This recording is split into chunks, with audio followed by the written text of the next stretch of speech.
Hello and welcome back to another episode of LMS Cast. I'm joined by a special guest. His name is Ken Therio. He's from homebrewaudio.com.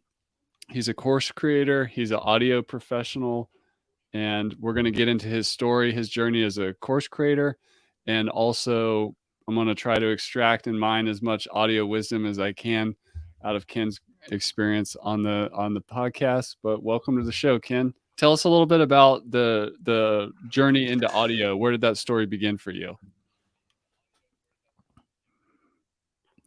17-year-old kid with lots of hormones. I think that it was really as simple and as primal as trying to impress girls when I was a teenager. I was a musician, so that was the thing that I could do well and play guitar and stuff. But I was poor like most teenagers, and so I couldn't afford to make recordings of myself that weren't really crappy recordings made on the little boombox, those little tiny round microphones that were built in, to those things. But that's how I started, and I wanted to sing harmony too. I wanted to do all the parts. And one of the songs that I recorded back when I was that age was a Beatles song called This Boy, which, if you're familiar with it, it has 3-part harmony all the way through the song. So I wondered how I could do that. And so I played the guitar and sang onto one of the tapes, the cassette tape recorder.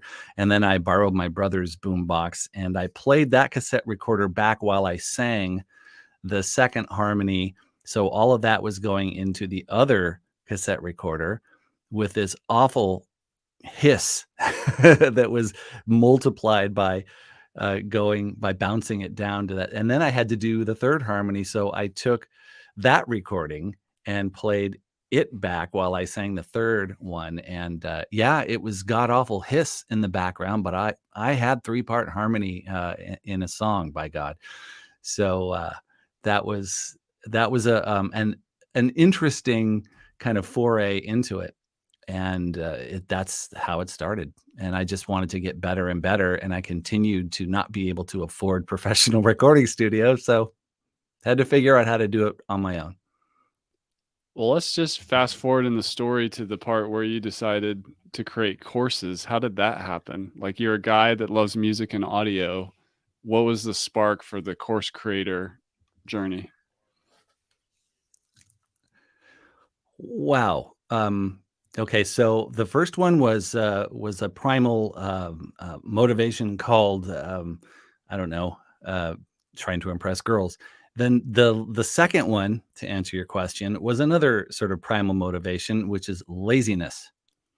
So I retired from the Air Force. I was an Air Force officer and I served 20 years and I retired from that in 2007. And of course, the natural thing is, well, I'm still young enough to get a job.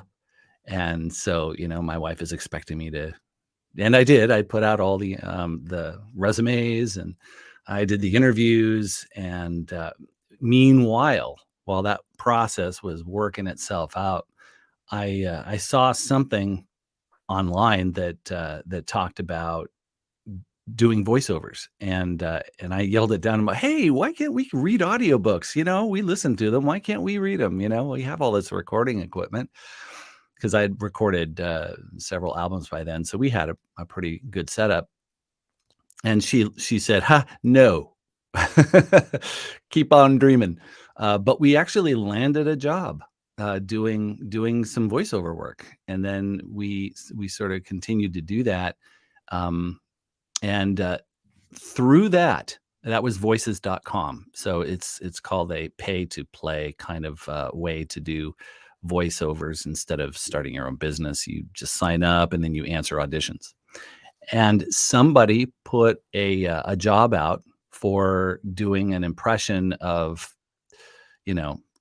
caricatures, like some Bronx guy, doing, because he wanted to put third-party voices onto GPSs back before that was really popular on phones.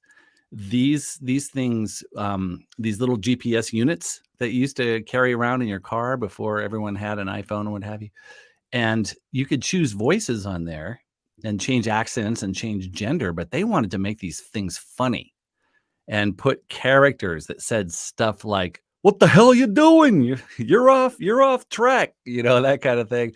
And I answered the ad, and I got hired to do the job. And I did another job and another job for him, and he said, you get back with me quicker than anybody else that does this for me, and your audio sounds better. And what are you doing?" And I mentioned it to him, and he said, "Can I hire you to produce the audio for all these other guys?" And so it basically started that way of me um, getting in with this guy.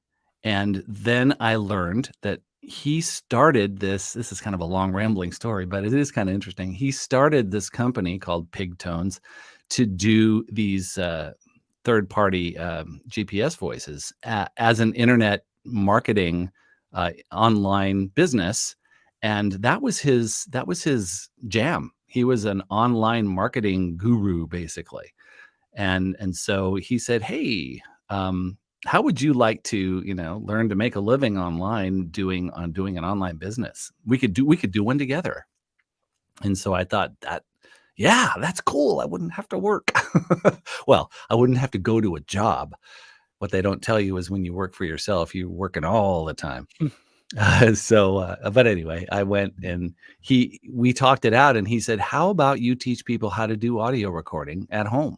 Because you do that, so you know how to do it." And I thought, yeah, let's do that. So we brainstormed it and came up with a business. And long story short, he kind of dropped out. He wasn't really interested in doing it. And so I just took it all over, and Home Brew Audio. And the idea was to teach people how to do it. And two ways to do that is to do online courses, and the other way is to do one-on-one coaching with folks. And so that's how it started. Nice. What like, help the people with audio? I feel like it's a rabbit hole, and, there's, like, the beginner setup for a course creator. I'd love to hear your list, and then, for somebody that's, maybe they've been in business for a while, their courses are doing well, they wanna upgrade the home studio. What does that setup look like from a software and hardware perspective? And just drop some wisdom on the people.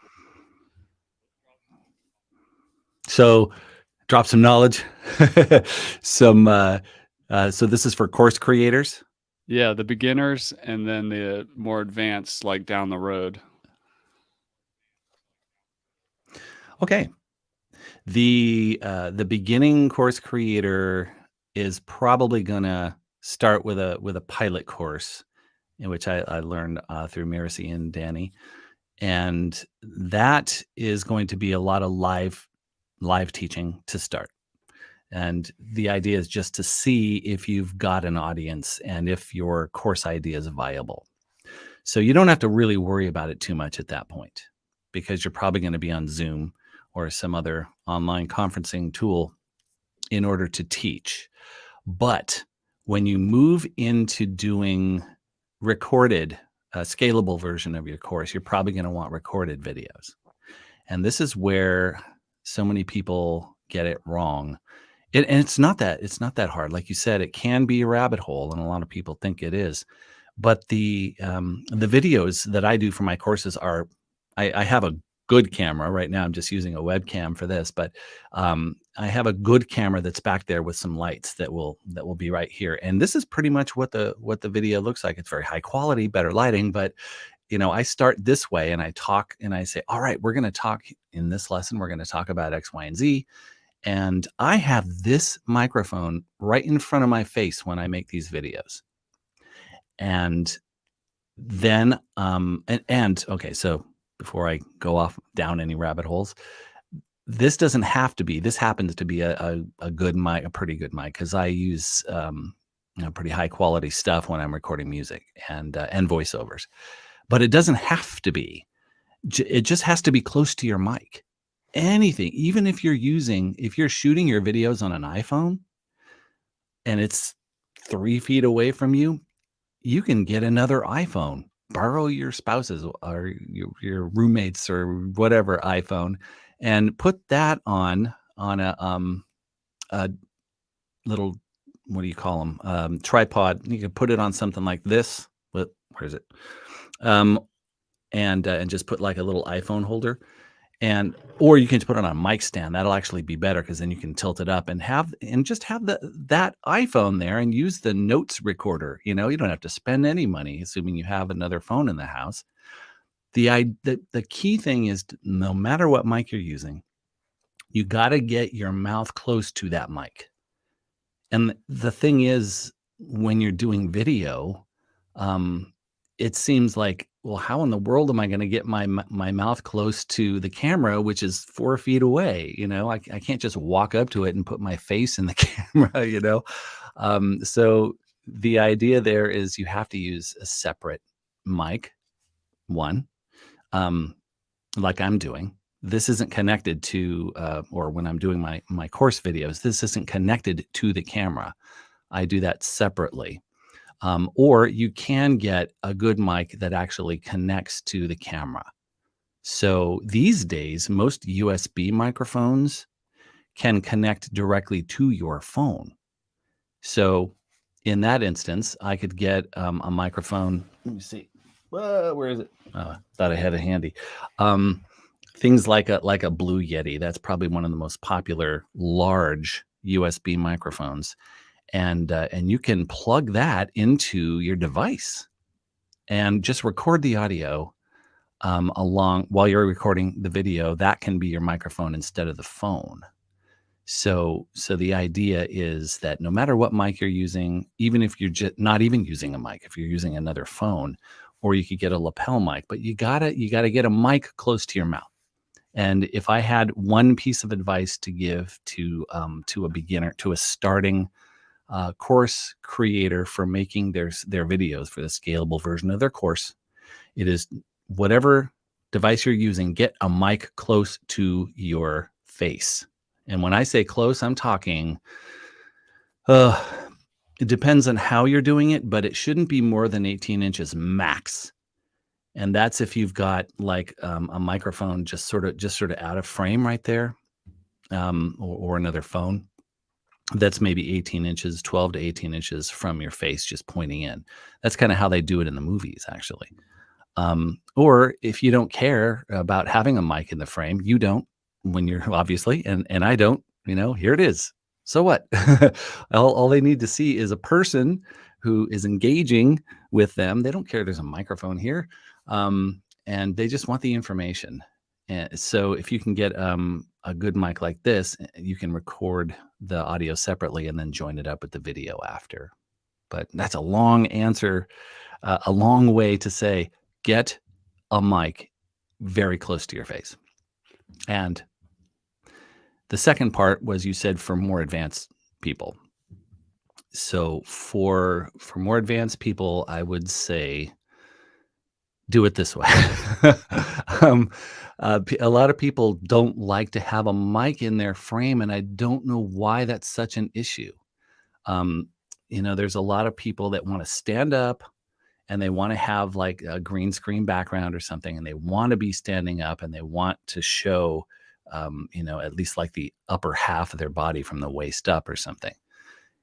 Yeah, if you do that, then it's going to be hard to have a mic like this. I get, you could stand in front of a mic stand, but then it starts to look a little unusual at that point. So most people use lavalier, lapel mics.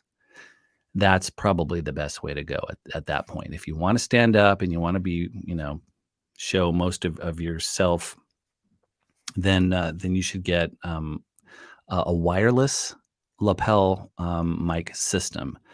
And I say wireless because the wired ones are very difficult to work with, or can be, and you can't get as far from your camera.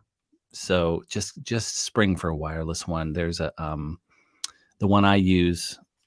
I don't have it with me right now, but it's a system from Rode, same company that makes this mic, called the Rode Wireless Go 2. They've actually now got like 3 versions or 4 of that system.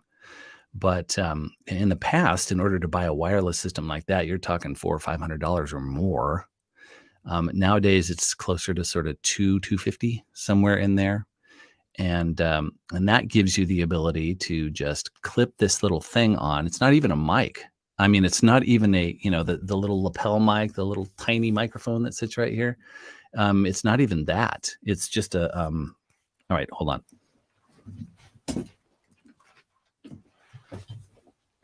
This is what it is.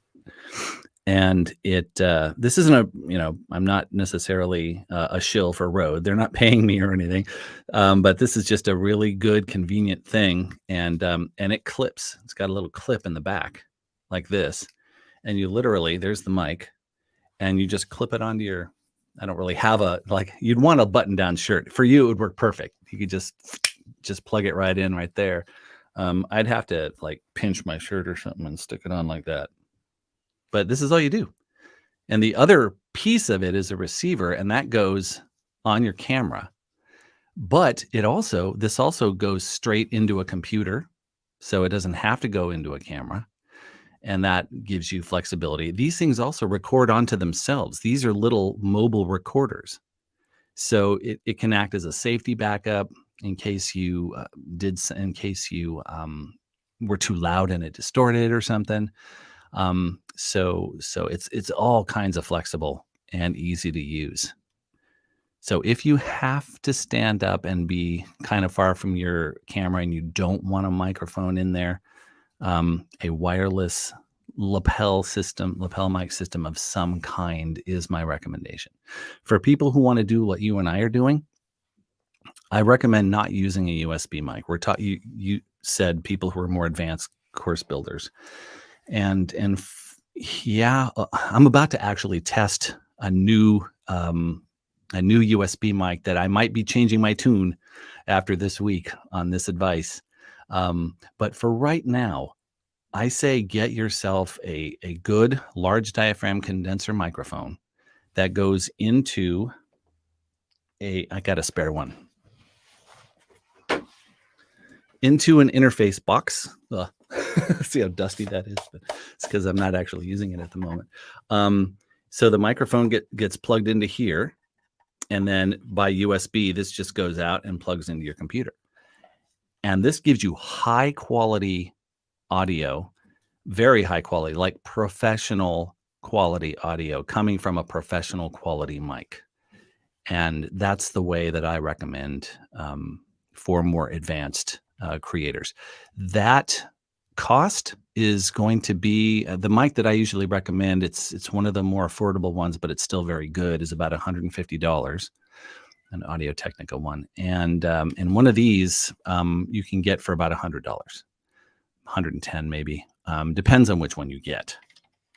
I usually use a Focusrite Scarlett. The Focusrite Scarlett Solo, I think, is like $110, something like that. So you're talking $280 or so. So my advice to advanced course creators is to make the investment of about $300 for good audio for your videos. That's awesome. Let's talk about editing a little bit.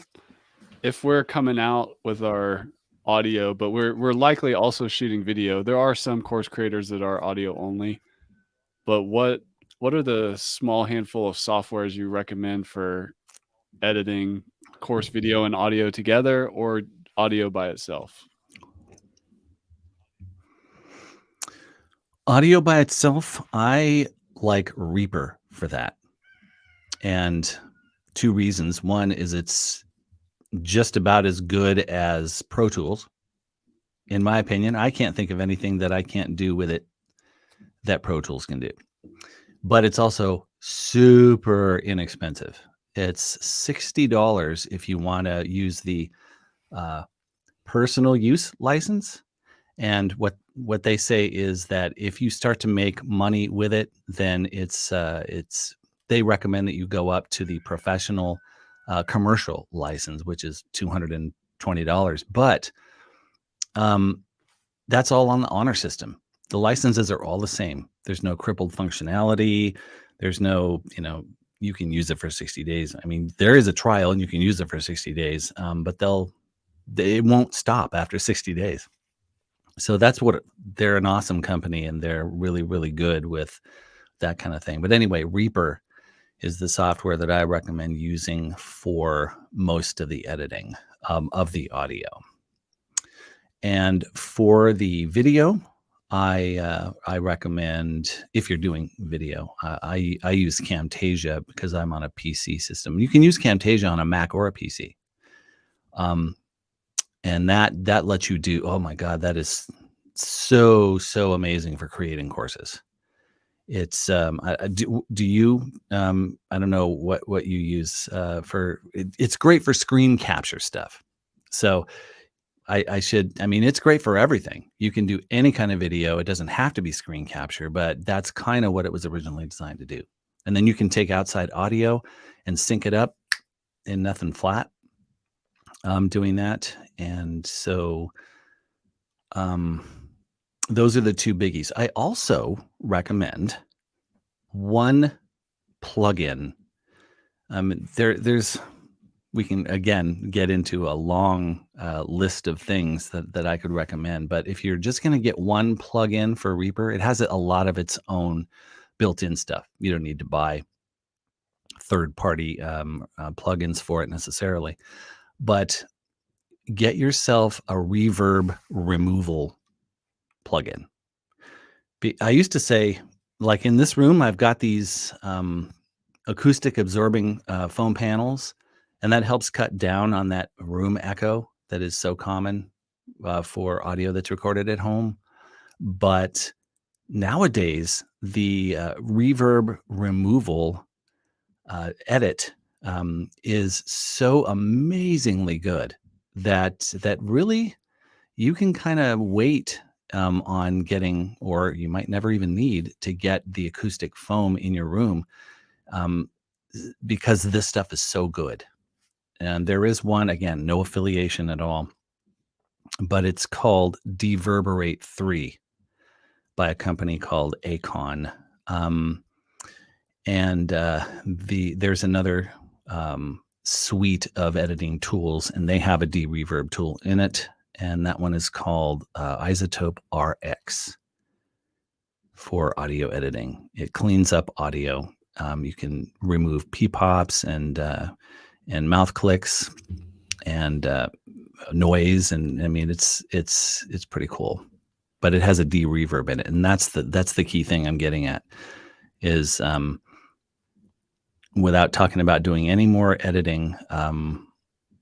That I think is those three things have either for video Camtasia or ScreenFlow if you're on a Mac, and then Reaper for the audio, and a plugin, a de-reverb plugin.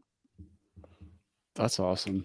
Thank you for that. What about just actually creating the courses and figuring out what to make? You've done on your website, homebrewaudio.com, you have several courses on there.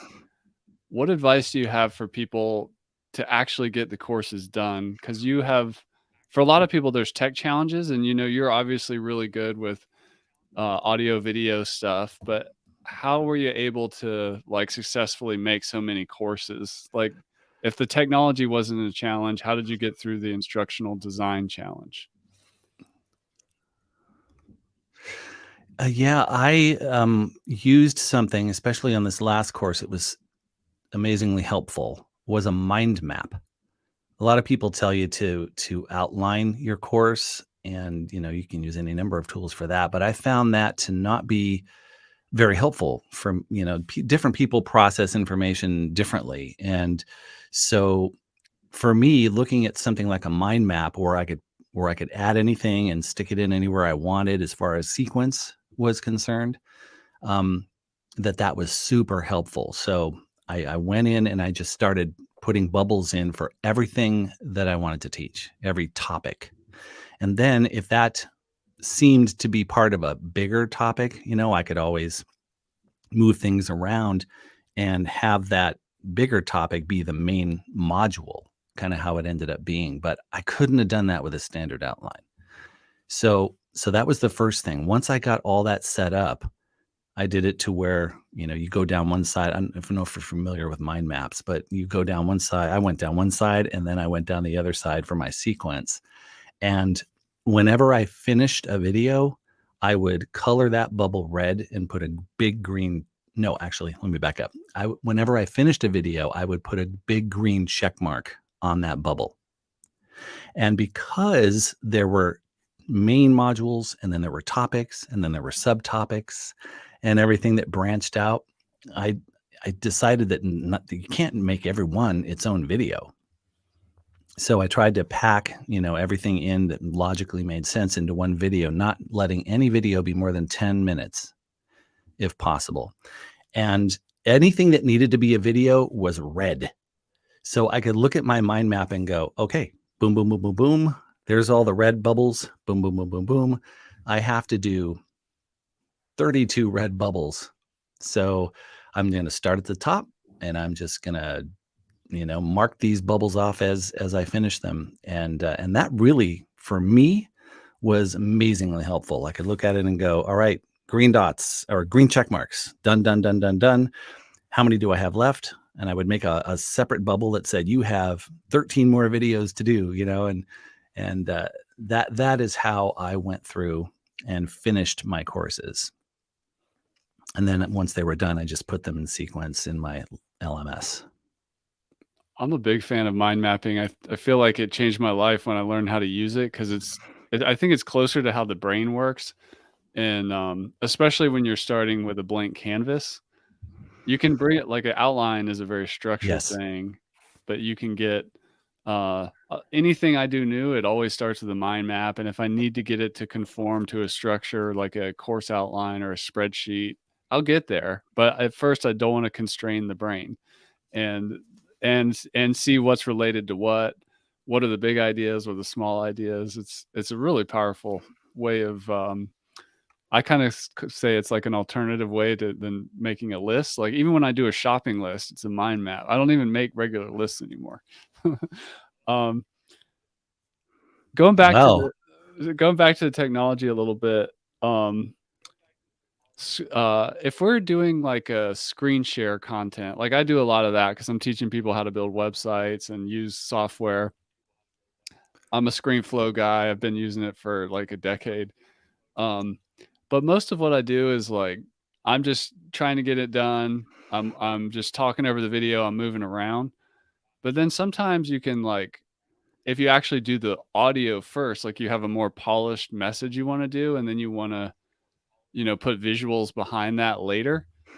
Um, and then there's like the voiceover where let's say, oh, I want to demo this product and then I'm going to edit it and make it perfect and the timing perfect. And then I want to do voiceover.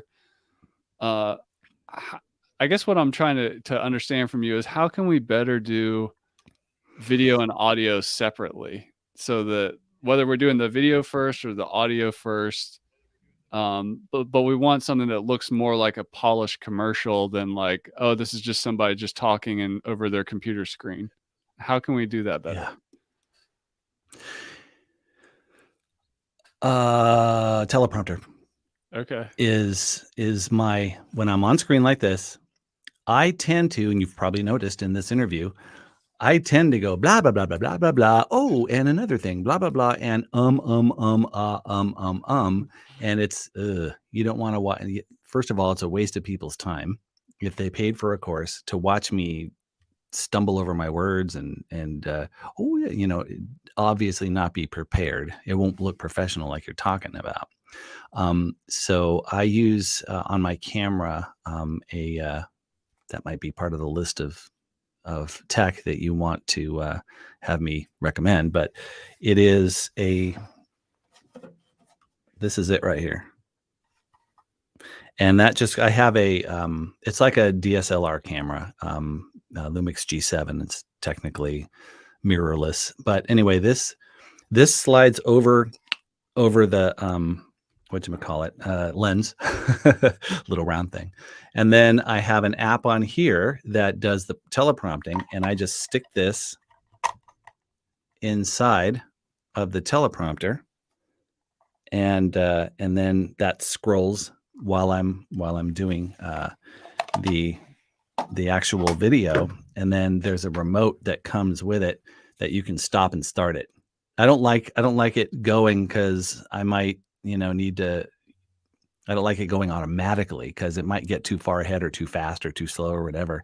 And I've tried that. That's a huge pain in the butt to try to set it automatically and then have it go. And you're like, wait, it's going too fast. And then it's going too slow. And so I use this and I just zip and stop and then zip and stop and zip and stop. So manual control over where that text is. But anyway, I write that stuff in Evernote on my computer, which is a cloud-based note app, and that's on my phone too. So once I write it on the computer, I got the script done, and now it's on my phone. I copy and paste it into, this is called the Parrot Podcaster, by the way. I notice I'm doing a lot of P-pops.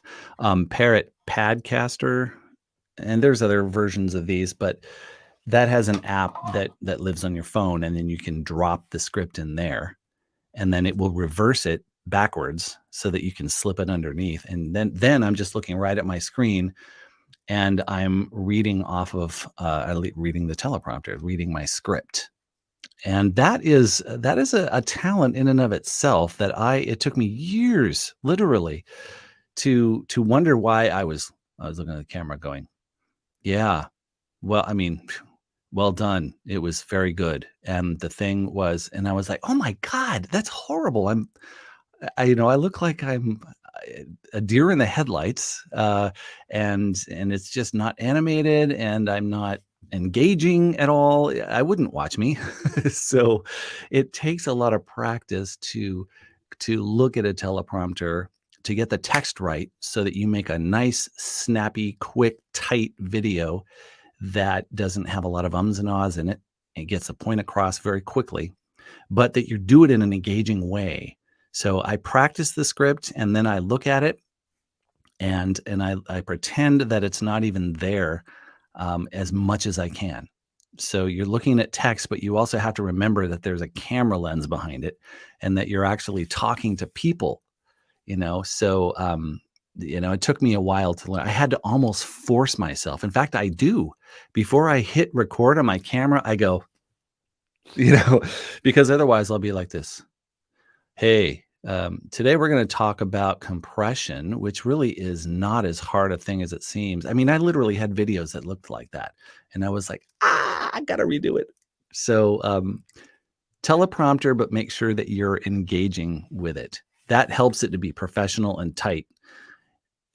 And then I record the audio separately into Reaper while I'm doing that. So the camera's recording the audio, and then I'm recording into Reaper just like this onto my computer. And then after, I join them up in Camtasia, which you could do in ScreenFlow the same way. As far as the screen capture part, where I'm actually not on camera, I kind of just let that go. I'll be explaining something and I'll go, ugh, that was terrible. I went, what's the word? And so I will snap my fingers and start that thought over again and demonstrate the thing until I get it to where, it didn't have a lot of idiocy and repetition behind it. And I cut all that stuff out in the editing process. But I add the audio in before I do any cutting. That's a pretty important piece there. So warts and all, before I make any improvements to the audio, I will sync that audio. So you've got your Camtasia or ScreenFlow or whatever it is, whatever video program you're using, and you've got all of your audio that the camera recorded on one track. Then I bring in the audio that I saved, that I recorded in Reaper. It's the same, it's the same words and everything because it recorded the exact same thing. So I will stick that underneath, and it's very easy just to cite it, just zoom in and go and sync it up visually. You can tell. Once that is synced up, I delete the old audio. Then I cut out, I go in and do all the slicing and dicing. I cut out the bad takes. I cut out the hesitations. I cut out the extra time and all of that. And then I export that audio out. And I go into I could do it in Reaper, but personally, I use Adobe Audition for this, and that's just a personal preference. You could use Audacity, you could use Reaper, whatever you want. Then I go in and I improve the audio. I take out when you do a lot of cutting in video, you end up with with breaths that get cut off or that just sound weird. So I'll go in and edit those out, and I will. You have to be careful not to shrink up the audio while you're doing this. You don't want to delete anything, because if you do, then the audio will be out of sync when you open Camtasia again. But then I go in, I take out the noise, I take out the P-pops, I take out the mouth clicks. I will optimize the volume, and then I bring that back in to the finished video and export the whole thing out together. That's awesome. Another use case we see come up a lot that I've seen some questions around that I'm sure you can answer, and you kind of already have a little bit, is what about in a less controlled environment, like an action environment, like a yoga instructor or somebody who's teaching dance and moving around, not just screen sharing at a laptop? Right. How do we get that person to make good audio, but also still be able to move around pretty well? Is it the lapel mic situation? Yes. I was just looking at a review. I did a review of it, but I was just looking at a YouTube review of this system yesterday. And one of the things they did was they had a guy on a motorcycle with a I don't know how he mounted. I guess he had a GoPro or something, and he was using this to record the audio. And he was talking in as he was going 70 miles an hour down a highway, going, "Hey, see, and this is me talking while I'm riding a freaking motorcycle." You don't get much more, where you can't pay attention to the tech than this, and so basically you could either I don't use GoPro, so I don't know if you can connect an external mic directly to it, but it doesn't matter because these things record audio right on them.